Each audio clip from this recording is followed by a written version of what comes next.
Hi everyone, this is Ram. I am advocate and CA practice in Karnool. రీసెంట్గా ఒక client ఒక question అడిగాడు. అదేంటంటే డైవర్స్ కేసు కోర్టులో పెండింగ్ ఉండగా రెండో పెళ్లి చేసుకోవచ్చా అని చెప్పేసి.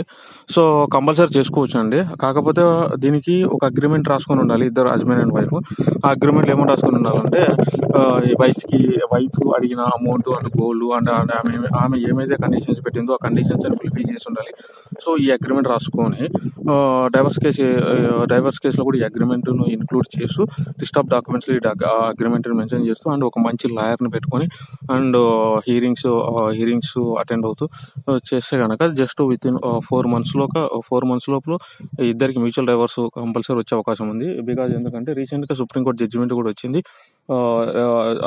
సుప్రీంకోర్టు జడ్జిమెంట్ ఏంటంటే జస్టిస్ బాబ్డే అండ్ నాగేశ్వరరావు వీళ్ళిద్దరు ఏం చెప్పారంటే ఆల్రెడీ అగ్రిమెంట్ ద్వారా హస్బెండ్ అండ్ వైఫ్ కోర్టులో case dispute already out side the court agreement ద్వారా డిస్ప్యూట్ రిజాల్వ్ చేసుకొని జస్ట్ డైవర్స్ కోసం కోర్టుకు అటెండ్ అవుతుంటే రీసెంట్గా సుప్రీంకోర్టు జడ్జిమెంట్ ఏంటంటే already out side the court dispute resolve చేసుకొని జస్ట్ విడాకుల కోసం కోర్టులో కేసు వేసినప్పుడు సో ఆల్రెడీ వాళ్ళిద్దరు అగ్రిమెంట్ రాసేసుకొని అన్ని రిజాల్వ్ చేసుకున్నారు కాబట్టి సో కోర్టు కూడా ఏం చేయొచ్చు అంటే విత్ ఇన్ 4 months లోపల వాళ్ళిద్దరికి మ్యూచువల్ డైవర్స్ ఇచ్చే అవకాశం 90% ఉంది.